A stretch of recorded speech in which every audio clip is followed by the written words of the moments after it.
Hi, hello, and welcome back, everybody, to Wolf Tales. Last time we went and helped out the girls with their fight, and we were just returning back home. We slowly trudged through the snow, heading back to my cabin with clear exhaustion and relief painted all over our faces. Finally, it's over. Oof. Whatever. When we returned to the cabin, Mia had already taken it upon herself to nurse her injured friend. She tells the injured girl of everything that happened, including the many embarrassing things that were said. Thankfully, by the time she gets to that part, I've already left the room. And so has Furyu. So, here we are again, I say. I'm going to ask this once, just to make sure, but are you really okay with this? I wouldn't be here if I wasn't, says Furyu. Stupid fuckboy king. Furyu tries her best not to smile as she nervously walks over to my bed. Despite her words, I can see Furyu's tail wagging as she walks, and the lingering threat. Despite her words, I can see Furyu's tail wagging as she walks, and the lingering threat of a smile attempting to form on her lips. Furyu, I know this is hard for you, but you don't need to keep your guard raised around me anymore. That's no way to enter a relationship, I say. Relation?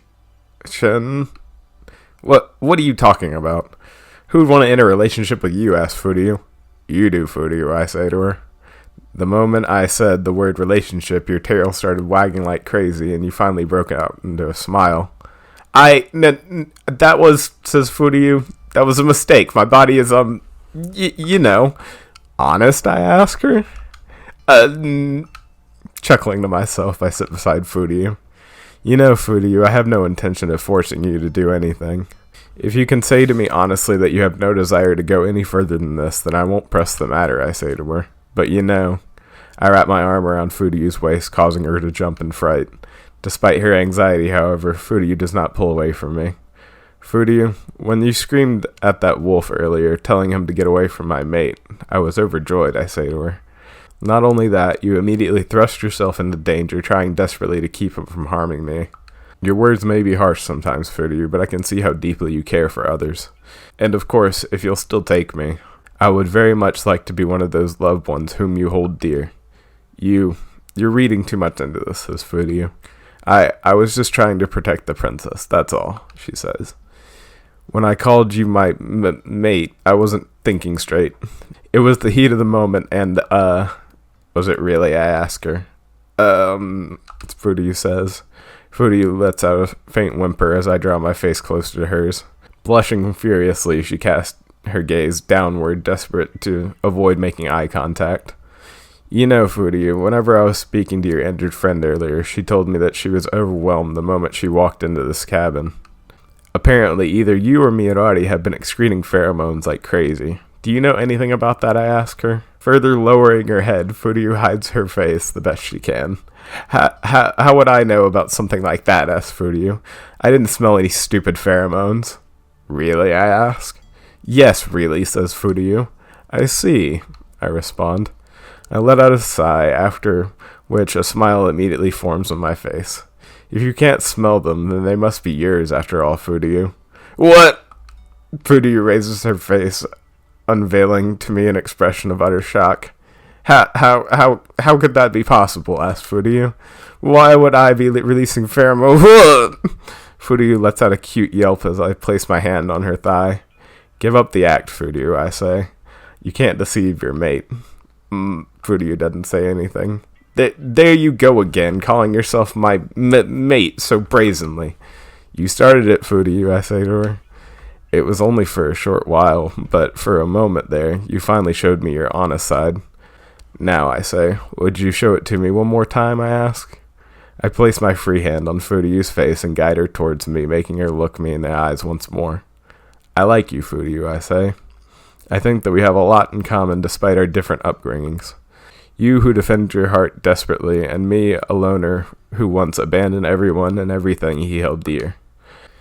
It may be because we've taken similar paths in life, but I feel that in the short amount of time that we've been together, we've grown closer than I thought I'd ever become with someone else ever again. Still holding Furyu's cheek in my hand, I slowly bring my face closer to hers. Furyu, I want to stay with you, whether it's here in this cabin or back in your den or anywhere else, I say. But at the same time, I have no intention of living with someone who doesn't return my feelings, much less starting a family with them. So, I'm leaving the choice up to you then.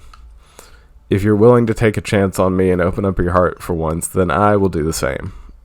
If not, all you have to do is leave and I won't pursue this matter any further. Furyu doesn't respond. Furyu remains silent for a while, neither speaking nor getting up to leave. She sits in the one spot, unmoving, staring into my eyes. Seeing this, I do not try to rush her. This is an important decision, and it isn't one that people like us can make easily. Whatever conclusion she comes to, I will honor it. Fuckboy King, says Furyu. I like you too, says Furyu. You do, I ask? She nods. I don't know about, cooking or cleaning or having children or any of that stuff the princess has studied, but if you're sure about this, about me, then, says Furyu. I bring my face closer and plant a short, soft kiss on Furyu's cheek. I'm sure, I say. Then, says Furyu. Furyu turns away, then stops herself. As hard as this is for her, she tries her best to continue making eye contact with me. Fuckboy King, says Furyu. Like I said, I don't really know about this stuff, so if you would, says Furyu. Yeah, I understand, I say. Leave it all to me. Ew. Kissing Furyu once more, this time on the lips, I gently lower her body onto the bed. Positioning myself above her, I kiss her over and over again, taking my time as I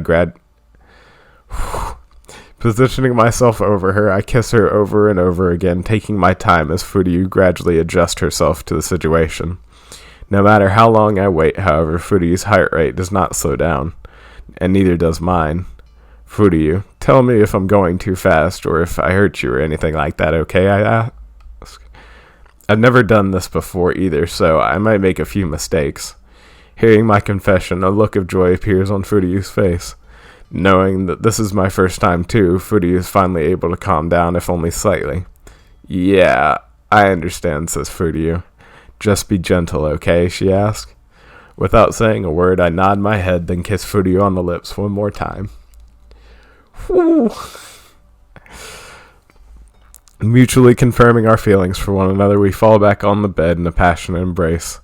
We spend the night together, lost in each other. Okay. In the time since Furyu and I first became intimate, our daily lives have undergone a number of drastic changes.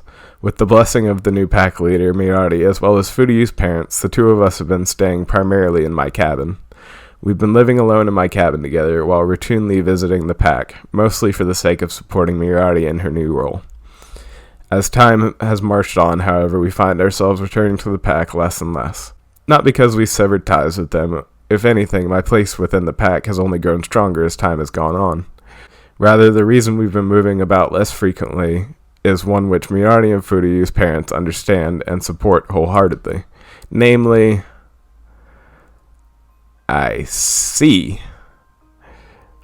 To raise our children. Hey, there's no need for that, says Furyu. Look, there's plenty for everyone, okay? Says one of the cubs. I said stop that, says Furyu. If the two of you start fighting again, so help me, I'll... Whoa, easy there, you three, I say. What seems to be the problem here, I ask. Ah, dear, says Furyu. They're fighting over breakfast again. Seriously, I ask? I thought we'd made enough for everyone. You did, says Furyu. It isn't the quantity that matters, she says. They just want what each other has, says Furyu. Sheesh, I say. Aren't they a bit too young for sibling rivalry? They can't even talk yet. They shouldn't be fighting, I say. Tell me about it, Furyu says. Furyu picks up two of our cubs, one in each hand, in order to separate them. Now you two listen up, says Furyu. If you don't start fighting, Mama isn't going to feed either of you. Despite her tender, loving tone of voice, Furyu's threat is both real and terrifying. What kind of mother threatens to not feed her children, I think to myself. Contrary to her words, I know that Furyu won't do anything to harm our children. She's been enamored with them from the moment she found out she was pregnant, and that love has only continued to grow ever since. No matter how much chaos they cause and how many sleepless nights they give us, they're still our beloved children, and we wouldn't trade this life away for anything. Furyu doesn't say anything. What is it, Furyu, I ask. I love you, fuckboy king, Furyu says. Heart filled with warmth, I gently kiss her forehead. I love you too, Furyu, I say to her.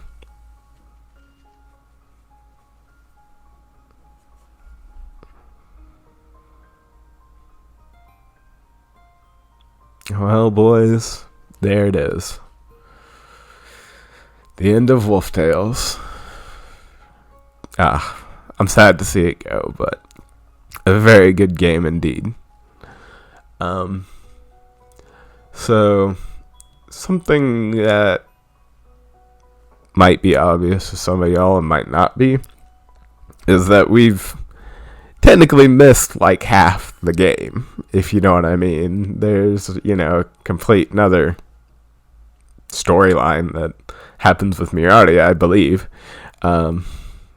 So if y'all do want to see me like re-go through the game and see Mirati's side of things and how all that works out, let me know in the comments. I'll be happy to go through it again. As always, I hope you enjoyed, and I will see you next time for whatever we're doing next.